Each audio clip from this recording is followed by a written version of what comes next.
The Corvan homeworld of Thylos Prime stretched before Marcus Chen like a crimson desert of crystalline formations and towering spires that pierced the amber sky.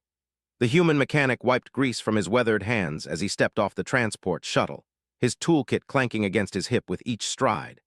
The spaceport buzzed with activity as various alien species conducted their business, but the Corvans dominated the scene with their imposing presence.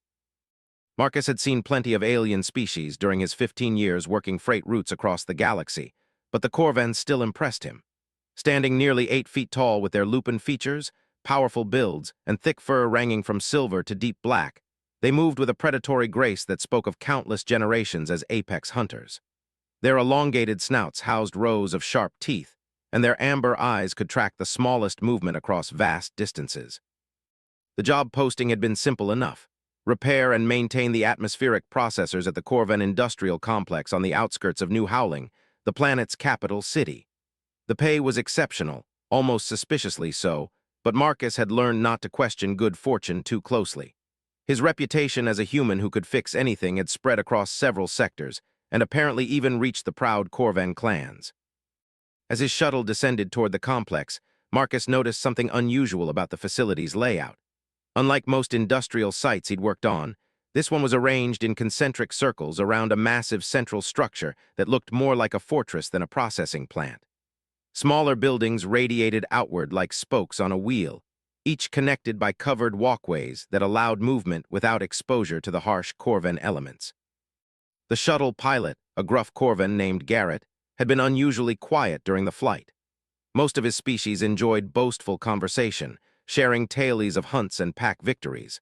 But Garrett had simply nodded when Marcus introduced himself and spent the journey staring out at the approaching complex with what could only be described as nervousness.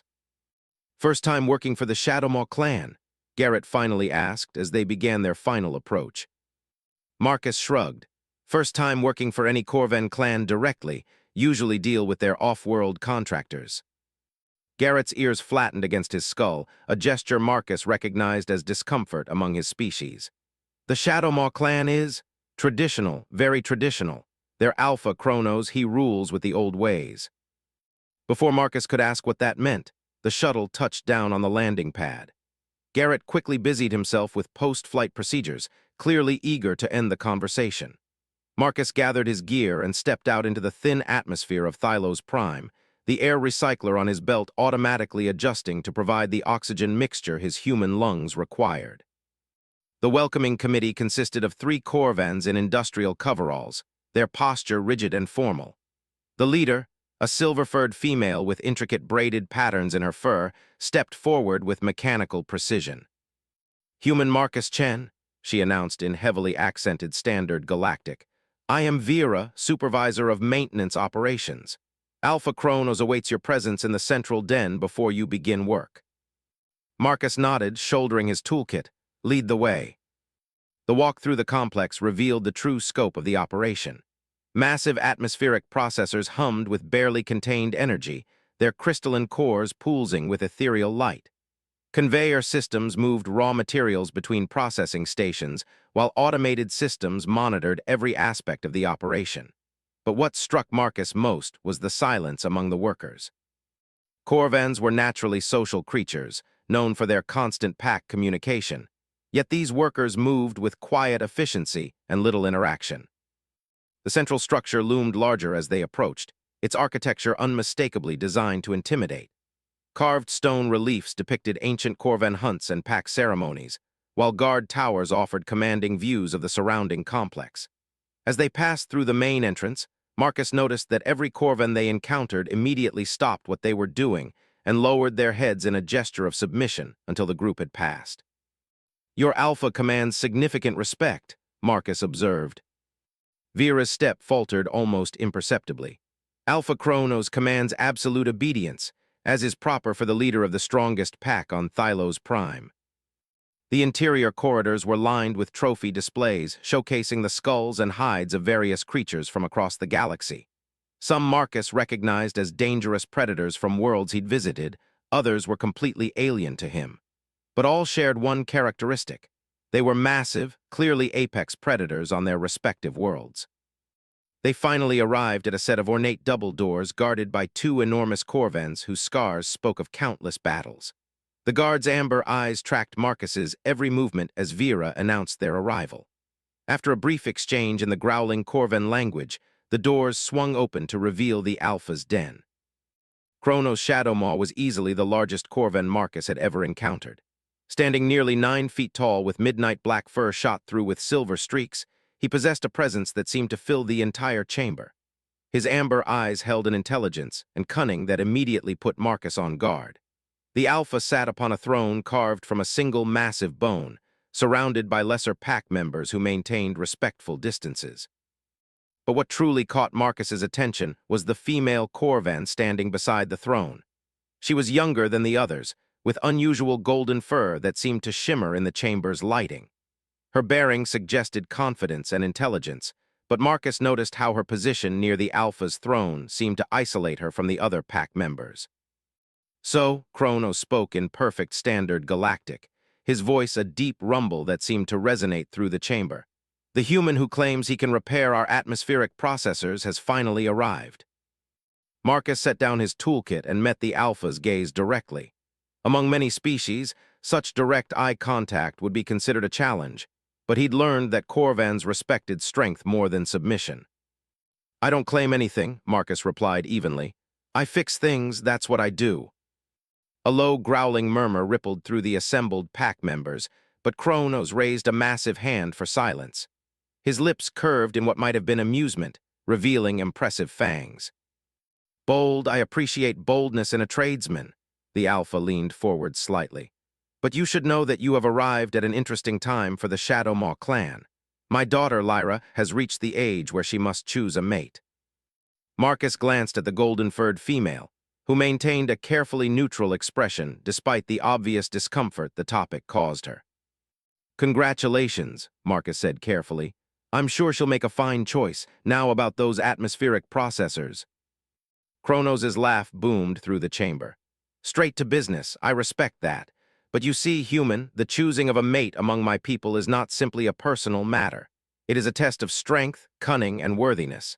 Any male who wishes to court my daughter must first prove himself worthy through combat." The pieces began falling into place for Marcus. The nervous shuttle pilot, the subdued workers, the exceptional pay for what should have been a routine maintenance job. He was being drawn into something far more complex than equipment repair. "With respect, Alpha Kronos, I'm here to fix your machinery, not get involved in your family affairs." "Ah, but that is where you are wrong," Kronos said, rising from his throne to his full imposing height. "You see, I have grown tired of the weak suitors who present themselves for my daughter's hand. Soft city dwellers and pampered clan heirs who think their bloodlines alone make them worthy. So I have issued a challenge to the galaxy." Marcus felt a cold sensation in his stomach. What kind of challenge?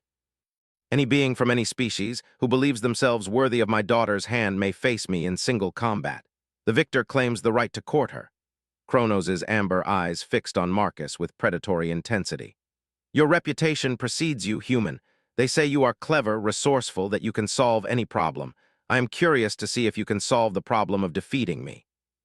The chamber fell silent except for the soft breathing of the assembled pack members. Marcus could feel every eye upon him, but his attention was drawn to Lyra. For just a moment, her carefully controlled expression slipped, revealing something that might have been hope or desperation before the mask returned. "I'm not here to fight you," Marcus said firmly. "I'm here to fix your equipment. That's what my contract specifies." Kronos nodded slowly. "Indeed, your contract specifies equipment repair, but it also specifies that you will remain on Thylos Prime until all work is completed to my satisfaction, and I am very difficult to satisfy." The threat was clear. Marcus could leave now and forfeit his payment and reputation, or stay, and eventually be forced into a confrontation he couldn't win. He'd heard stories of Corvan's strength and combat prowess. Even the smallest adult could tear apart most other species with their bare claws. "There's a third option," came a voice from beside the throne. All eyes turned to Lyra, who had stepped forward despite the obvious displeasure this caused her father and the pack members. "Father, you have said that any being who proves their worth may court me, but you have not specified that worth must be proven through combat alone." Kronos' eyes narrowed dangerously. "Speak carefully, daughter." Lyra's golden fur seemed to bristle with nervous energy, but her voice remained steady. "The old ways speak of challenges of strength, yes, but also of cunning and skill. If this human can accomplish something that none of your previous challengers could, would that not also prove his worth?" The Alpha considered this for a long moment while the assembled pack members waited in tense silence. Finally, he nodded slowly. "Very well, a test of cunning and skill." His gaze returned to Marcus with renewed interest. "But understand, human, that accepting any challenge means you are formally declaring your intent to court my daughter. There is no middle ground in this matter." Marcus looked between the Alpha and his daughter, weighing his options. Lyra's expression remained neutral, but something in her amber eyes suggested this was important to her beyond simply avoiding an unwanted marriage. "What kind of test?" Marcus asked. Kronos smiled, revealing all of his impressive dentition. "The atmospheric processors you were brought here to repair, they have been sabotaged. Not by accident, not by wear, but deliberately damaged by someone with considerable knowledge of their operation. None of my previous challengers could even identify the source of the problems, let alone fix them. And if I can't fix them, then you will face me in combat as originally intended, with the understanding that failure in combat means death." Marcus ran a hand through his hair, feeling the weight of the impossible situation settling on his shoulders. He'd come here for a simple repair job and found himself caught in an alien courtship ritual with lethal consequences. But as he looked around the chamber, taking in the submissive postures of the pack members and the careful way they avoided looking directly at Lyra, he began to understand that there might be more at stake here than his own survival. The Corvan concept of pack hierarchy meant that Lyra's marriage would determine not just her fate, but potentially the future leadership of the entire clan. "How long do I have?" Marcus asked. 3 days, Kronos replied. "Surely enough time for a being of your reputation." Marcus nodded slowly, picking up his toolkit. "I'll need complete access to all systems and technical documentation. Vera will provide whatever you require." The Alpha settled back onto his throne.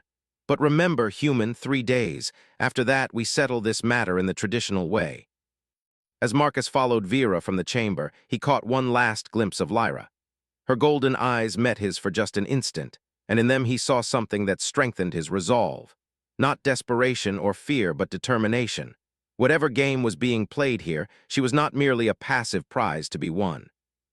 The atmospheric processors were located in the deepest levels of the complex, massive installations that maintained the delicate balance of gases necessary to sustain life across the industrial facility. Marcus had worked on similar systems throughout the galaxy, but these were modified with Corvan engineering that emphasized durability and redundancy over efficiency. Vera led him through a maze of corridors and service tunnels, past humming machinery and monitoring stations where technicians worked with quiet efficiency. The deeper they went, the more apparent it became that something was seriously wrong with the entire system. "When did the problems first manifest?" Marcus asked as they descended yet another level. "Approximately 2 months ago," Vera replied, her ears flattening slightly. "Small fluctuations at first, easily compensated by backup systems, but the problems have grown progressively worse."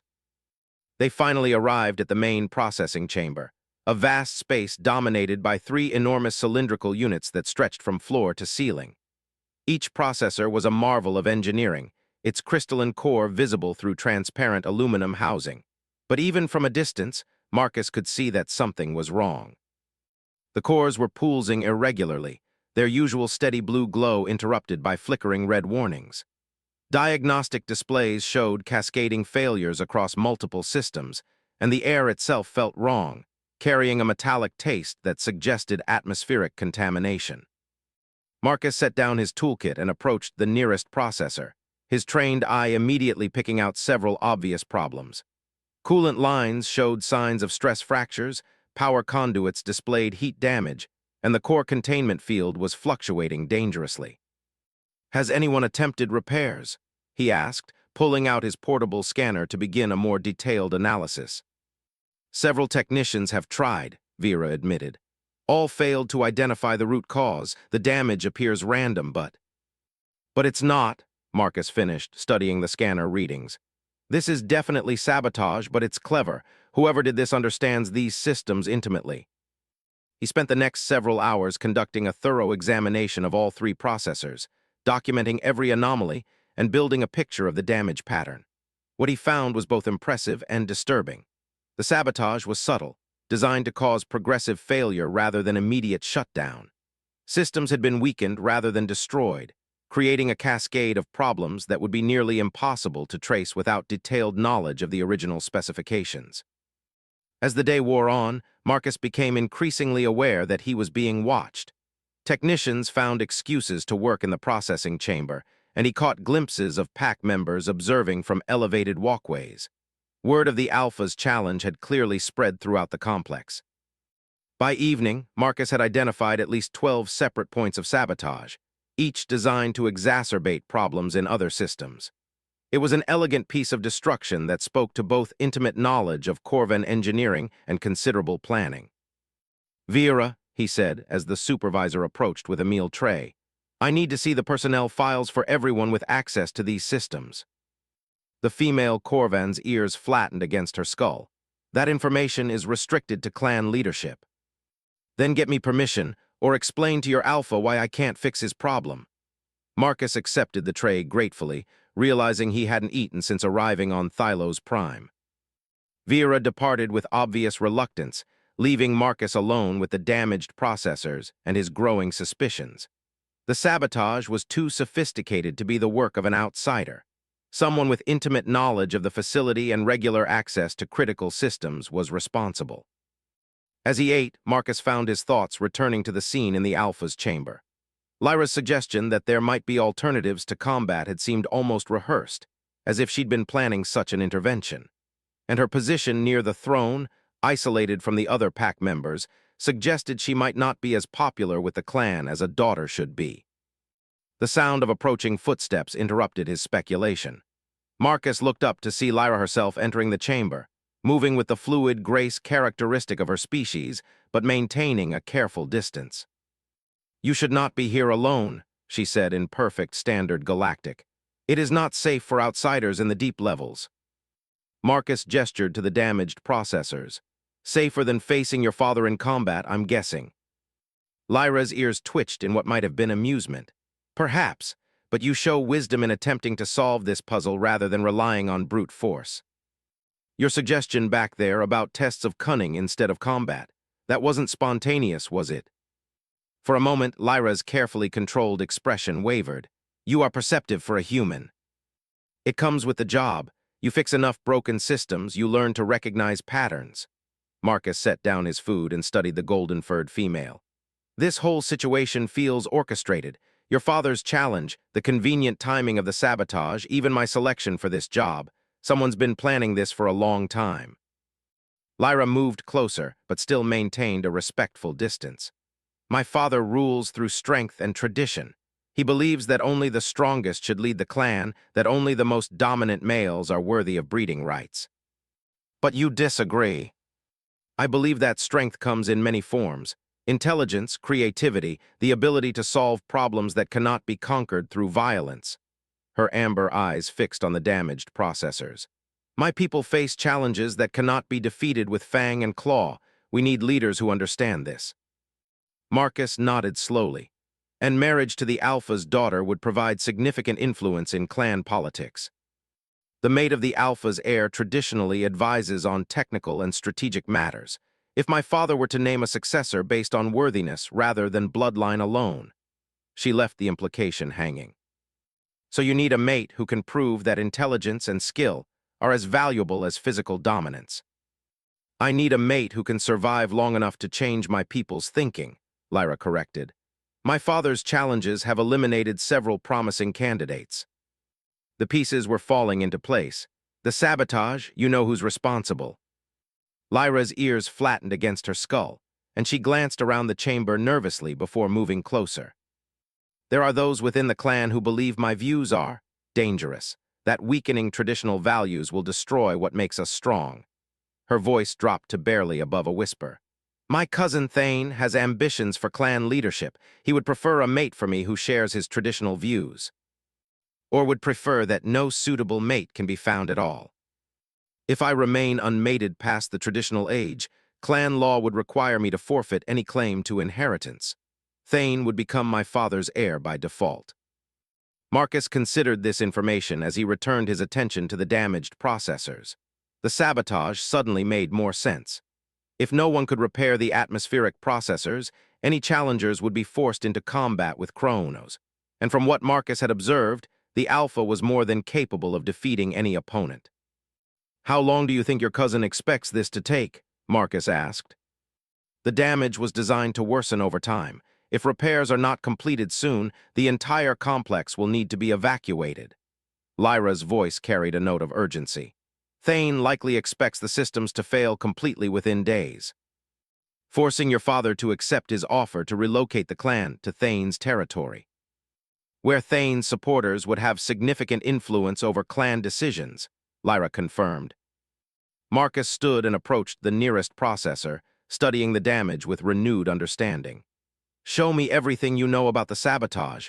If we're going to fix this, I need to understand exactly what we're up against." For the next several hours, Lyra provided detailed information about clan politics, technical specifications, and her suspicions about the sabotage. Her knowledge of the atmospheric processors was impressive, suggesting she'd spent considerable time studying the systems. "You have formal training in engineering," Marcus observed as she explained the function of a particularly complex component. "Unofficial training. Traditional Corvan education for females focuses on pack management and breeding, but I convinced one of our technicians to teach me when I was younger." "And your father approves of this?" Lyra's laugh held little humor. "My father tolerates my interests as long as they don't interfere with my responsibilities as his daughter, but if I were to formally pursue technical education, he would consider it inappropriate. He would consider it a challenge to his authority and traditional clan values." Marcus was beginning to understand the true scope of the challenge he faced. This wasn't simply about repairing damaged equipment or winning a combat trial.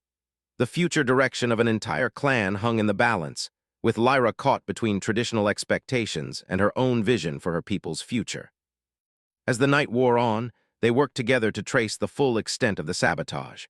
Marcus found himself impressed by Lyra's quick grasp of complex engineering concepts and her ability to think creatively about solutions.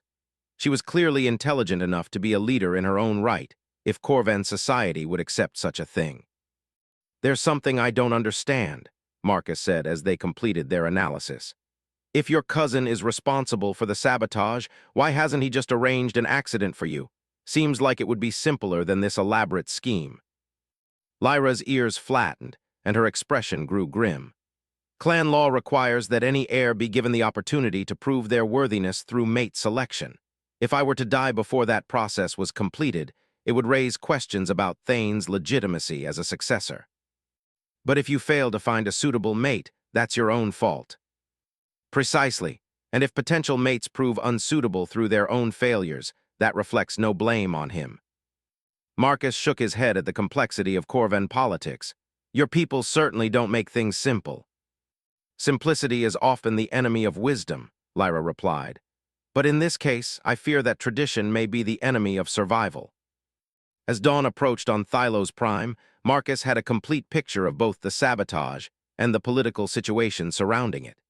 The atmospheric processors could be repaired, but it would require parts and techniques that went beyond standard maintenance procedures. More challenging would be proving that the repairs were successful while avoiding the saboteurs' attempts to prevent completion of the work. "I can fix the processors," Marcus told Lyra as they prepared to return to the upper levels.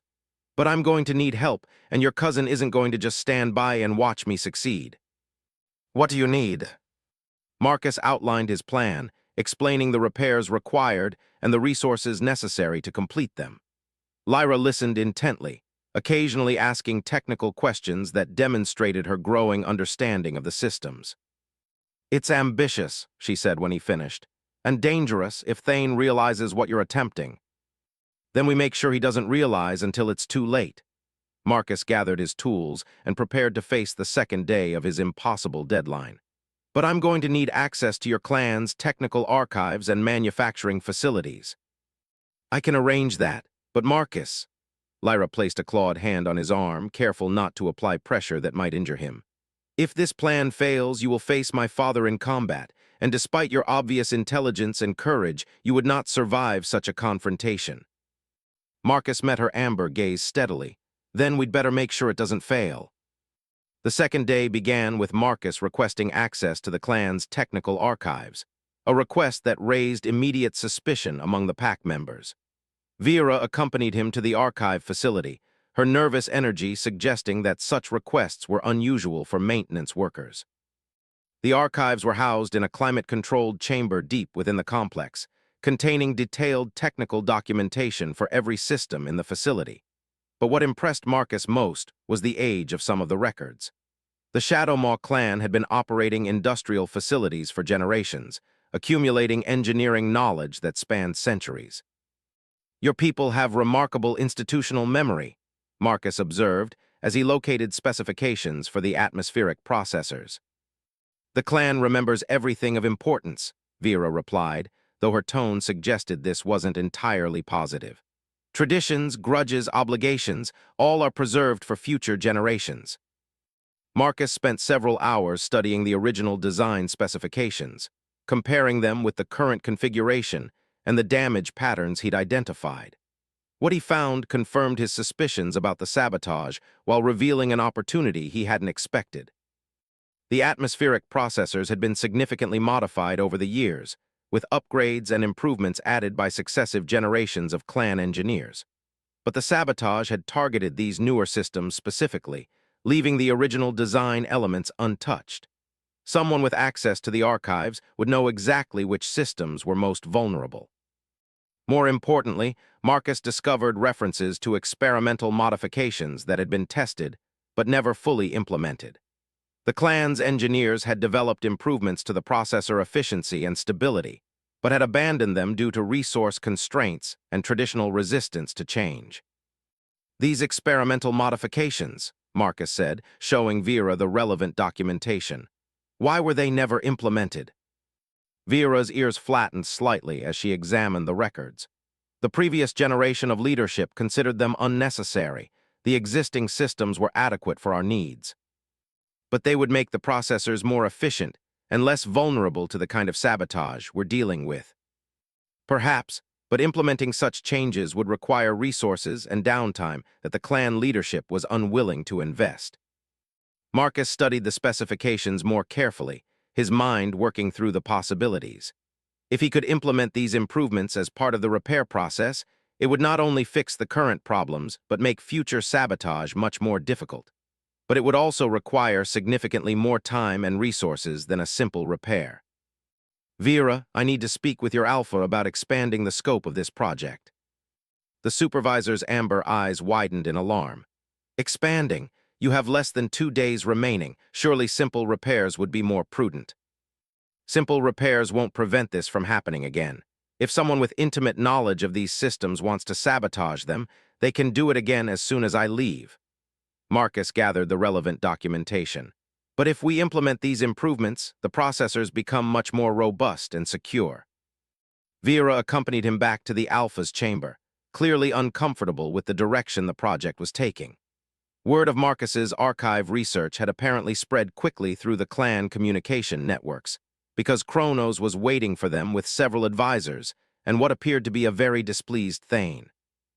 Marcus had only glimpsed Lyra's cousin briefly the previous day, but now he had a chance to study the Corvan who was apparently orchestrating the sabotage. Thane was smaller than Kronos, but still impressively built, with dark gray fur and amber eyes that held incalculating intelligence.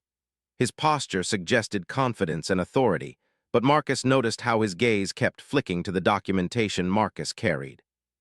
Human, Kronos rumbled from his throne. I understand you have spent considerable time in our archives rather than working on the processors themselves. Research is part of the repair process, Marcus replied, maintaining direct eye contact with the Alpha. I've identified the source of your problems and developed a comprehensive solution.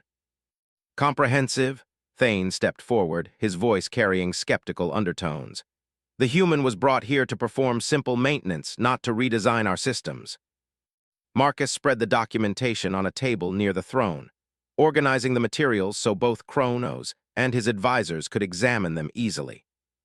The damage to your processors wasn't random, he began, launching into a detailed explanation of the sabotage patterns he'd identified. Someone with intimate knowledge of your systems has been systematically weakening critical components over a period of months. The assembled Corvans examined the evidence with growing attention. Marcus watched their expressions carefully, noting how Thane's confidence seemed to waver as the presentation continued. This analysis suggests that the saboteur has access to the technical archives and detailed knowledge of the processor modifications implemented over the past several years, Marcus continued. They've specifically targeted upgraded systems while leaving original design elements untouched. Kronos' amber eyes fixed on his advisors with predatory intensity. Who has such access? All senior clan members with technical responsibilities, one of the advisors replied nervously. The archives are secured, but multiple individuals have legitimate reasons to access them. Marcus nodded, which is why simple repairs aren't sufficient. Even if I fix everything that's been damaged, the saboteur can simply repeat the process. He indicated the experimental modifications documented in the archives. But these improvements would make the processors much more resistant to this type of attack. Improvements that were rejected by previous clan leadership for good reason, Thane interjected. The human seeks to implement untested modifications during a crisis situation. This is precisely the kind of reckless experimentation that weakens traditional engineering approaches. The modifications were tested, Marcus countered, referring to the archived documentation. They were rejected due to resource constraints and conservative engineering philosophy, not technical problems. Kronos studied the documentation for several minutes, his massive form radiating concentration. Finally, he looked up at Marcus with renewed interest. You claim these modifications will prevent future sabotage. Not prevent it entirely, but make it much more difficult. The improved systems would have multiple redundancies and self-monitoring capabilities that would detect tampering attempts. And you can implement these modifications within your remaining time. Marcus hesitated. It's ambitious. I'll need additional resources and assistance from your technical staff. Thane's laugh was sharp and dismissive. The human attempts to expand a simple repair job into a complete system overhaul. This is clearly beyond his capabilities. Perhaps, Kronos mused, but if he succeeds, our processors will be more secure than they have ever been, and if he fails, the Alpha's smile revealed impressive dentition. We proceed with the traditional challenge. Marcus nodded understanding. I'll need access to your manufacturing facilities and a team of technicians familiar with the systems. Granted, Kronos replied. But understand, human, that failure to complete this work within the specified time will be considered a failed challenge, regardless of the complexity involved. As the meeting concluded, Marcus noticed how Thane lingered near the documentation, studying the proposed modifications with obvious concern. The Corvan's confident demeanor had given way to calculating assessment, suggesting he was already planning countermeasures. Lyra appeared as Marcus was organizing his materials, her golden fur catching the chamber's lighting as she approached. You have chosen a dangerous path, she said quietly. My cousin will not allow these modifications to be completed if he can prevent it. I'm counting on that, Marcus replied. If he tries to sabotage the work directly, it'll prove his involvement in the original damage. And if he succeeds in preventing completion. Marcus met her amber gaze steadily. Then I face your father in combat and hope I can survive long enough to expose what's really happening here. The manufacturing facility was located in a separate section of the complex, housing fabrication equipment capable of producing the specialized components required for the processor modifications. Marcus was impressed by the sophistication of the Corvan engineering capabilities, though their manufacturing processes emphasized durability over efficiency. Vera had assigned him a team of 6 technicians, all experienced with atmospheric processor maintenance. But Marcus quickly noticed that the team included at least 2 Corvans whose loyalty clearly lay with Thane rather than their official supervisors. Their reluctance to follow instructions and tendency to question every decision made progress significantly slower than necessary. We're going to need custom fabricated components for the redundancy systems, Marcus explained to the team as they reviewed the modification requirements. The manufacturing tolerances are critical, so we'll need to monitor the fabrication process carefully. One of the suspected Thane supporters, a scarred male named Gareth, immediately raised objections. Custom fabrication requires extensive testing protocols. There is insufficient time to complete proper verification procedures.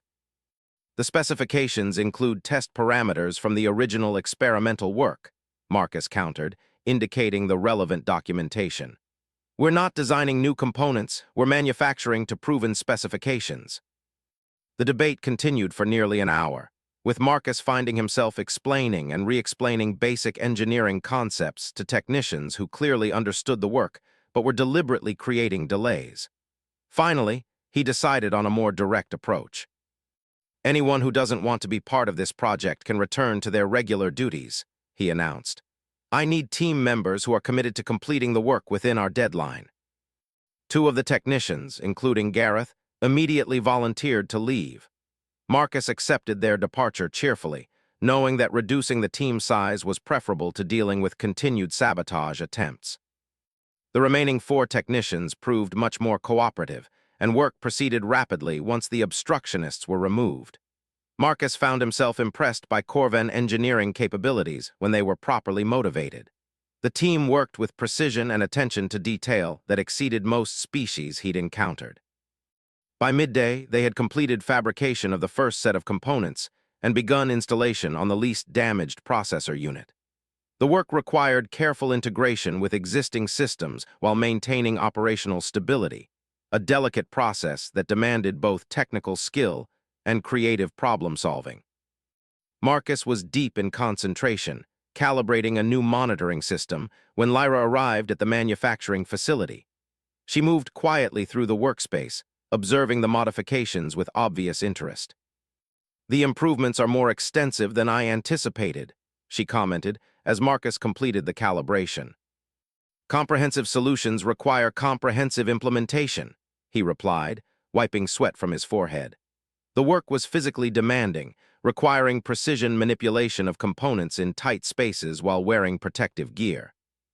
My cousin has been asking detailed questions about your progress, Lyra reported quietly. He seems particularly interested in the timeline for completion. Marcus nodded. He's probably planning something for tonight or early tomorrow. If he's going to make a move to prevent completion, it'll have to be soon. What kind of move? Hard to say. Could be anything from direct sabotage to creating an emergency that requires shutting down the processors. Marcus paused in his work to consider the possibilities. He needs to prevent completion without making his involvement obvious. Lyra moved closer, lowering her voice further. There are rumors that he has been in contact with off-world interests. Some clan members believe he has made agreements that would compromise our independence. This was new information and potentially significant. What kind of agreements? Resource extraction contracts with corporations that would strip mine our territory in exchange for immediate payment. The clan would benefit financially in the short term, but our long-term sustainability would be compromised. Marcus understood the implications immediately. If Thane became clan leader, he could authorize such contracts over the objections of more conservation-minded clan members. The atmospheric processor failures would create a financial crisis that would make such agreements seem necessary for survival. That adds urgency to this entire situation, Marcus observed.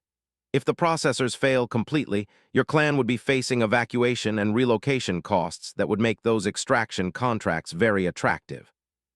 Precisely. And once such contracts are signed, they would be nearly impossible to break without significant legal and financial consequences. The work continued through the afternoon, with Marcus and his team making steady progress despite the complexity of the modifications. By evening, they had completed installation on the first processor and begun testing procedures. The improvements were functioning exactly as the original experimental documentation had predicted, providing enhanced stability and security. But as night fell, Marcus became increasingly aware that they were being watched. Clan members found reasons to pass through the manufacturing facility, and he caught glimpses of figures observing from elevated walkways. The attention was making his team nervous, and the atmosphere in the facility grew tense. "Something's going to happen tonight," Marcus told Lyra as they took a brief break from the work. "Your cousin can't afford to let us complete this project." "I have arranged for additional security," Lyra replied. "Guards who are loyal to my father rather than to Thane." "That might not be enough. If he's desperate enough, he might try something that puts the entire facility at risk." As if summoned by their conversation, alarms began sounding throughout the complex. Emergency lights bathed the manufacturing facility in red illumination, while automated systems announced a containment breach in the chemical processing sector. "Convenient timing," Marcus muttered, gathering his tools quickly. Vera burst into the facility moments later, her fur bristled with alarm. "All personnel must report to emergency stations immediately. There has been a toxic gas release in Section 7. Marcus looked at his partially completed work, then at Lyra. The timing was too perfect to be coincidental, but evacuating the facility would mean abandoning the processor modifications with less than 18 hours remaining until his deadline. "Go," Lyra said quietly. "I'll remain with a skeleton crew to monitor the work." "That's against emergency protocols," Vera protested.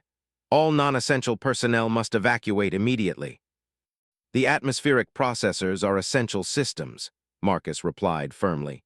"If we abandon them now and the emergency affects their operation, the entire complex could become uninhabitable." Vera's ears flattened with distress, but she nodded understanding. "I will report that essential personnel are remaining to monitor critical systems." As the majority of the facility's workers evacuated, Marcus found himself with a much smaller team in the manufacturing area. In addition to Lyra, 3 of his technicians had volunteered to remain, along with 2 security guards whose loyalty was clearly to Kronos rather than Thane. "Now we see what your cousin's real plan is," Marcus said as he returned to work on the second processor. The emergency continued for several hours, with periodic updates indicating that the chemical leak was more serious than initially reported. But Marcus noticed inconsistencies in the reports that suggested the situation was being deliberately prolonged. Around midnight, the real attack came. Marcus was deep in the processor housing, installing a critical monitoring component, when he heard the sound of approaching vehicles outside the facility. Through the transparent aluminum windows, he could see several heavy transport craft landing near the manufacturing building. "That's not emergency response," one of the security guards reported grimly. Armed figures in environmental suits emerged from the transports, moving with military precision toward the facility entrances. Marcus recognized the equipment as off-world military gear, not standard Corvan clan equipment. "Mercenaries," Lyra confirmed, her voice tight with anger. "Thane has brought in outside muscle to ensure the project fails." The security guards took defensive positions, while Marcus and his technicians continued working frantically to complete the second processor modification. If they could finish the essential systems before the mercenaries breached the facility, the improvements would be complete enough to demonstrate success. The first breach came at the main entrance, with the mercenaries using plasma cutters to force their way through security barriers. The facility's internal defenses activated automatically, but they were designed to contain industrial accidents rather than repel military assault. "How long do you need?" Lyra asked, taking position near the processor controls. 20 minutes minimum," Marcus replied, his hands working rapidly to complete the connections. 30 to be safe." "You may not have that long." Combat erupted in the facility corridors as the clan security guards engaged the mercenaries. The sound of energy weapon discharges echoed through the manufacturing area, while emergency lighting cast everything in stark red illumination. One of the technicians, a young female named Kessa, volunteered to help with the facility defenses while Marcus and the remaining team members focused on completing the processor work.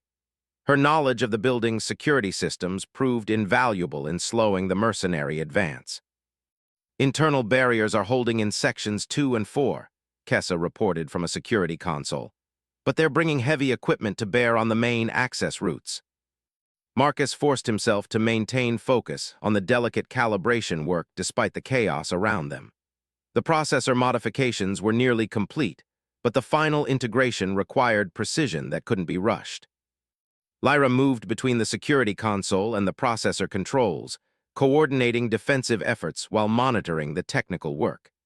Her calm competence under pressure impressed Marcus, who was beginning to understand why she felt qualified to lead the clan despite traditional expectations. "They're through the main barriers," Kesso announced with obvious stress. "Estimated 5 minutes until they reach the manufacturing area." "Then we hold them here," Lyra decided, activating additional security protocols. "Marcus, how much longer?" 5 minutes for basic functionality, 10 for full implementation," he replied, sweat dripping onto his tools despite the facility's climate control. The mercenaries reached the manufacturing area just as Marcus completed the basic integration of the second processor's modifications. Energy weapon fire filled the air as the defenders took cover behind industrial equipment while the attackers attempted to advance into the facility.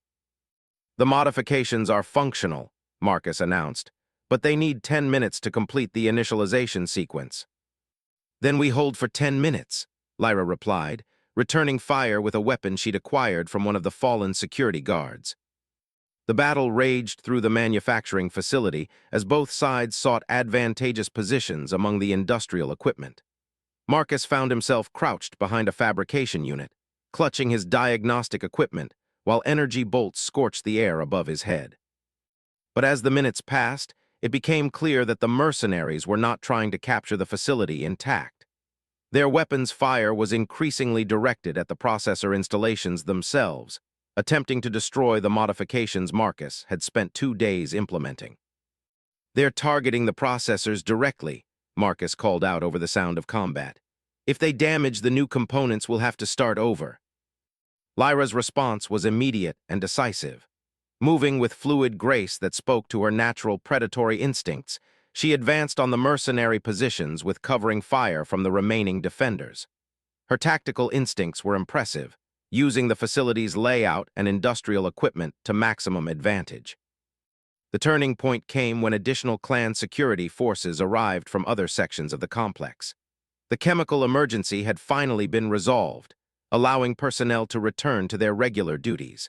The mercenaries found themselves outnumbered and outflanked, facing opponents who knew the facility's layout intimately. As the attackers retreated, Marcus emerged from cover to check the processor installations. Several components had been damaged by energy weapon fire, but the core modifications remained intact. More importantly, the initialization sequence had completed successfully during the battle. "Status report," Lyra requested, approaching the processor controls with obvious exhaustion. Marcus ran a complete diagnostic on both modified processors, checking all systems against the expected performance parameters. What he found exceeded his most optimistic projections. "Both units are fully operational," he announced. "Efficiency is up 43% over original specifications, and the new security monitoring systems are detecting and correcting minor fluctuations automatically." But even as he delivered the good news, Marcus realized that their problems were far from over. The mercenary attack had been too well coordinated to be a spontaneous response to the emergency. Someone with detailed knowledge of the facility's layout and security systems had provided intelligence to the attackers. "We need to get this information to your father immediately," Marcus told Lyra. "The attack proves that Thane is working with outside interests to undermine clan security."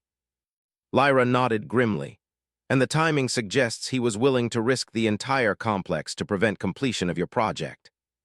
As dawn broke over Thylos Prime, Marcus and Lyra made their way back to the Alpha's chamber, accompanied by security guards and carrying detailed documentation of both the processor improvements and the mercenary attack.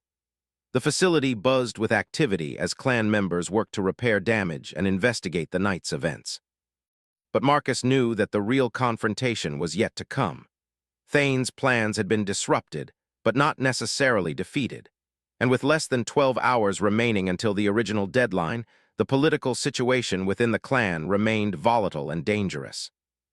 The Alpha's chamber was packed with clan members when Marcus and Lyra arrived at dawn. Word of the mercenary attack had spread quickly through the clan communication networks, and the political implications were being debated with typical Corvan intensity. Kronos sat upon his throne with the rigid posture of a leader dealing with potential treason within his own pack. Thane was notably absent from the assembly, though several of his known supporters were present. Their nervous energy and avoided eye contact suggested they were aware of how the night's events reflected on their faction. "Approach," Kronos commanded as Marcus and Lyra entered the chamber. Marcus stepped forward confidently, carrying his diagnostic equipment and documentation of the processor improvements. The work was complete, and the results spoke for themselves. But he knew that technical success was only part of the challenge he faced. "The atmospheric processors have been repaired and upgraded," Marcus announced to the assembled clan members. "Efficiency has been improved by over 40%, and new security systems will prevent future sabotage attempts." He activated his portable display unit, projecting detailed performance data for all to see. The improvements were undeniable, with system stability and output exceeding original design specifications by significant margins. "Furthermore," Marcus continued, "the attack on the manufacturing facility last night proves that someone within the clan has been collaborating with outside interests to undermine clan security." A rumble of angry voices filled the chamber as clan members reacted to this accusation. Among Corvans, collaboration with outsiders against clan interests was considered one of the most serious possible betrayals. Kronos raised a massive hand for silence. "These are serious accusations, human. Do you have evidence to support them?" Marcus nodded, activating another display that showed the timeline of events. The mercenary attack was too well coordinated to be spontaneous. The attackers had detailed knowledge of facility layout, security systems, and the exact location of critical equipment. This intelligence could only have come from someone with extensive access to clan operations. "Furthermore," Lyra added, stepping forward to join Marcus, "the timing of the chemical emergency that preceded the attack was suspicious. Emergency protocols required most personnel to evacuate, leaving the manufacturing facility vulnerable to assault." Thane chose this moment to enter the chamber, moving with confident arrogance despite the accusations being leveled against his faction. His timing suggested he had been listening to the proceedings and waiting for an opportune moment to make his entrance. "Interesting theories," Thane said smoothly, his voice carrying across the chamber. "But theories are not evidence. The human seeks to distract from his own questionable methods by creating conspiracy stories." Marcus studied Thane carefully, noting the Corvan's confident demeanor despite the circumstances. Either he was innocent of the charges, or he had prepared comprehensive counterarguments. "The mercenaries were equipped with off-world military hardware," Marcus continued. "Specifically, Terran Federation assault gear. That equipment is restricted and expensive, not the kind of thing random criminals would have access to. Which proves nothing beyond the fact that well-equipped mercenaries exist," Thane replied dismissively. "Perhaps the humans' own people are involved. Terran equipment suggests Terran connections." The accusation hit close to home, and Marcus felt the chamber's atmosphere shift as clan members considered this possibility. He was, after all, the outsider in this situation, and his sudden involvement in clan politics could easily be seen as suspicious.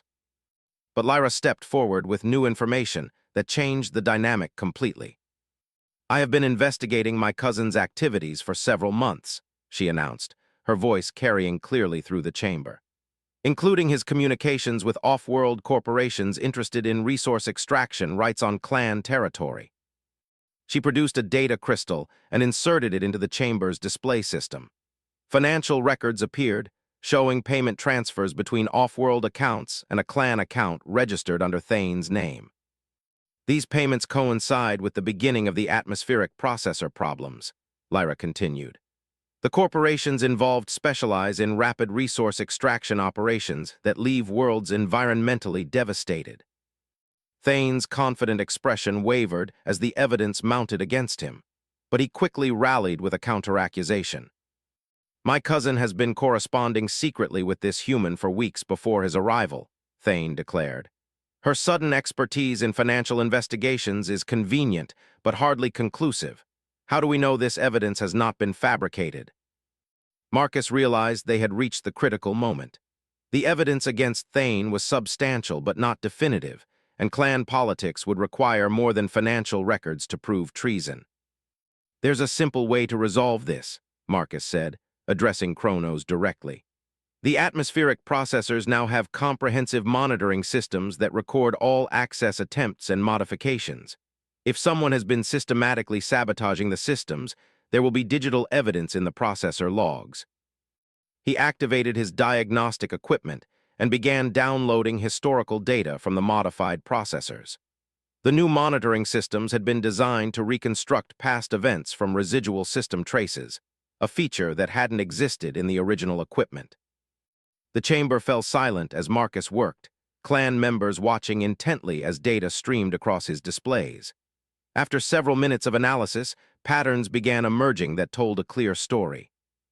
"The sabotage attempts show specific timing patterns," Marcus announced.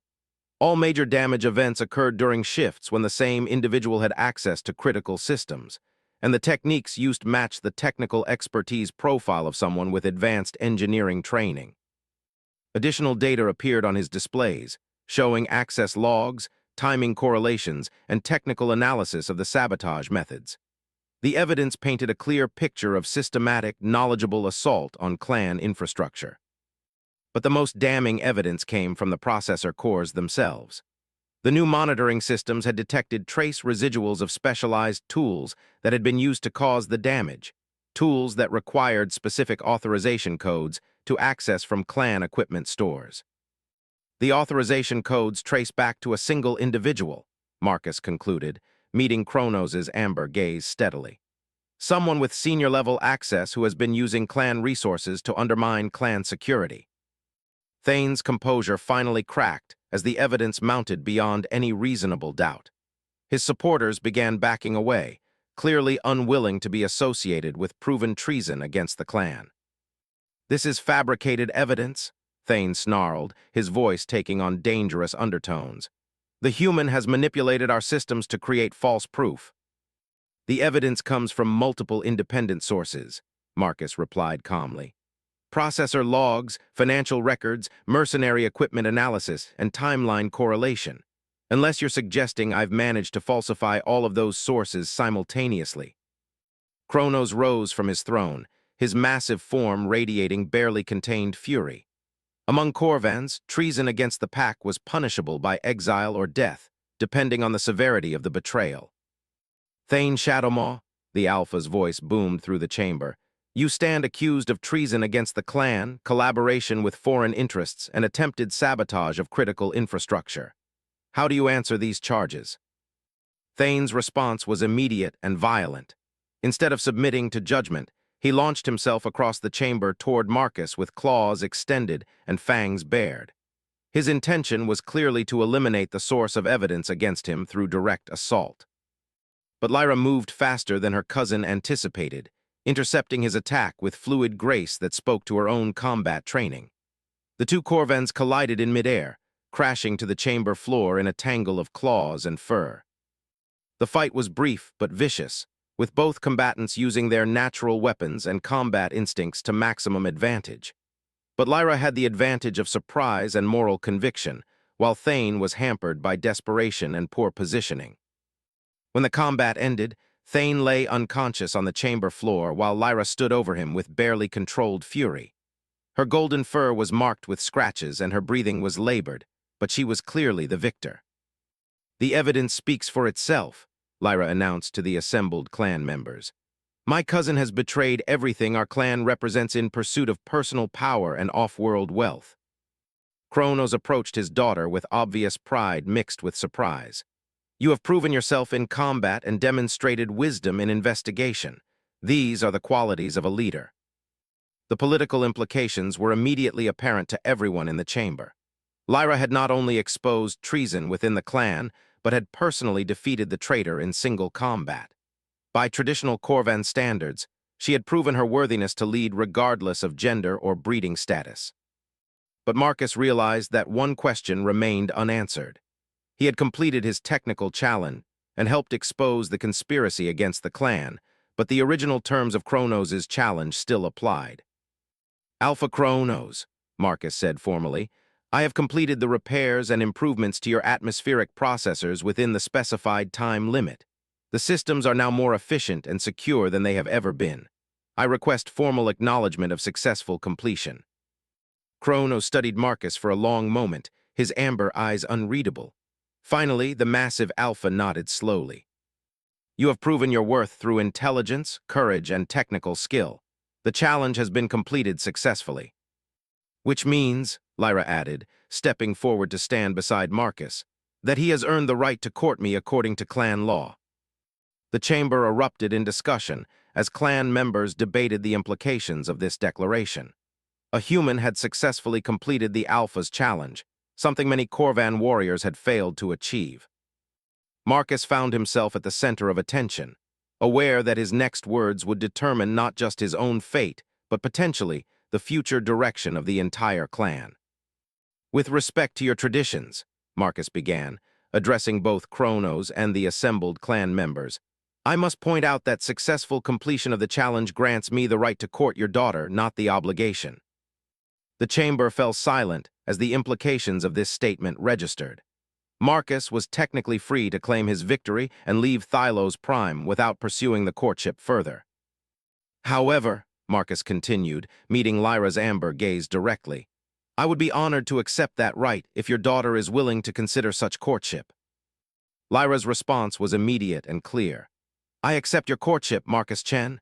Your intelligence, courage, and respect for our people make you worthy of consideration as a mate and potential clan leader.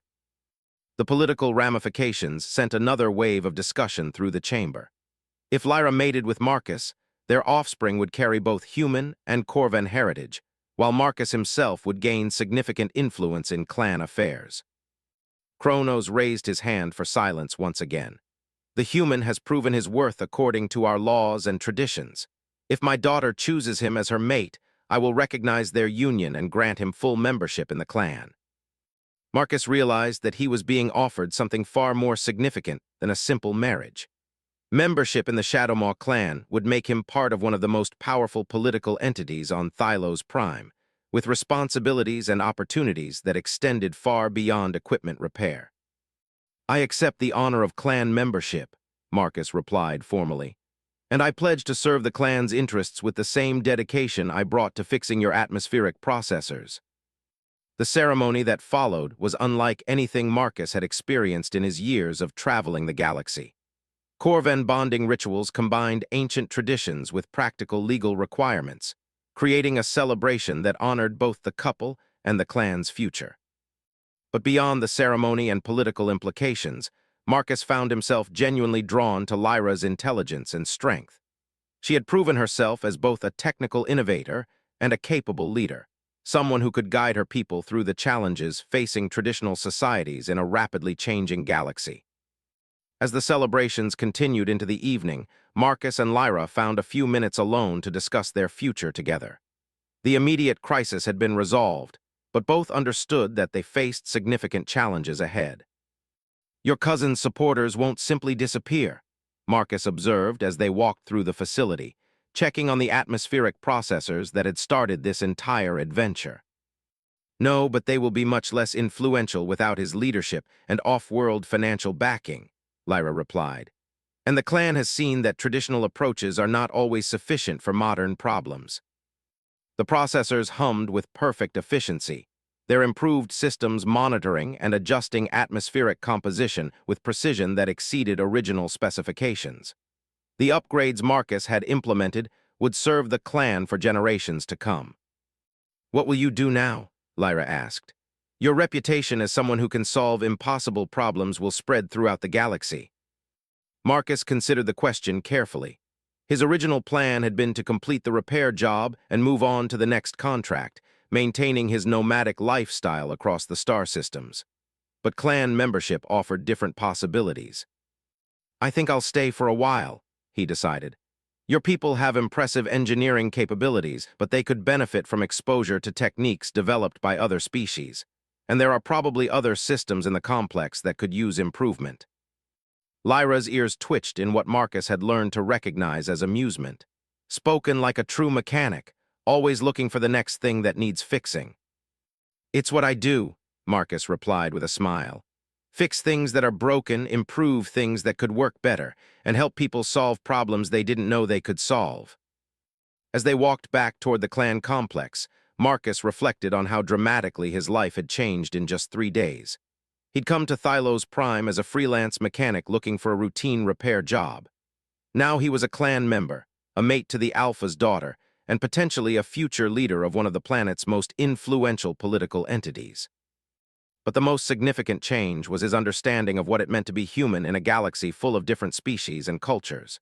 Humans weren't the strongest or fastest or most technologically advanced species in the known universe, but they brought something unique to every situation they encountered: adaptability, creativity, and an absolute refusal to accept that any problem was unsolvable. Kronos had challenged every suitor who sought his daughter's hand, defeating them all through superior strength and traditional combat prowess.